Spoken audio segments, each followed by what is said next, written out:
Professor, what are you doing? Oh, hey. Hey, guys. I had a plan to teach you guys a little bit about tectonic plates and how they move, but I lost myself. I started eating some graham crackers. But as we know, the Earth is broken up into pieces called tectonic plates, and those pieces move and interact with each other, and the space between those pieces is called a boundary. And as you know from listening to Mr. Wagaman's videos, that there's three types of boundaries. There's divergent, there's convergent, and there's transform boundaries. So what I'm going to do is come on in close. I'm going to show you by using Cool Whip and graham crackers how our crust moves.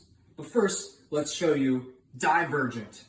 So I've got graham crackers here to represent my crust, and I've got Cool Whip here to represent my mantle. So we're going to go ahead and throw a lot of Cool Whip down and spread it out a little bit. And this is going to be the mantle of our Earth. And then on top of that, I'm going to throw the crust on. So let's go ahead and throw our two pieces, the crust, on top of our mantle. Okay, and right here we have a fault or a break in our crust. And this is where our plate boundary takes place.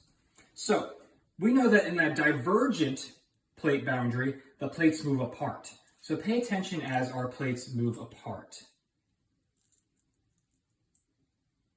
All right, so we notice that the plates move further apart, and what happened in the middle here is that some of my mantle, my Cool Whip, pulled up and formed a ridge. And we know that when there's a divergent plate boundary, a ridge is formed. And if you remember, one very large ridge is the Mid-Atlantic Ridge, and that is a very large divergent plate boundary. So here again, we have divergent plate boundaries. They pull apart.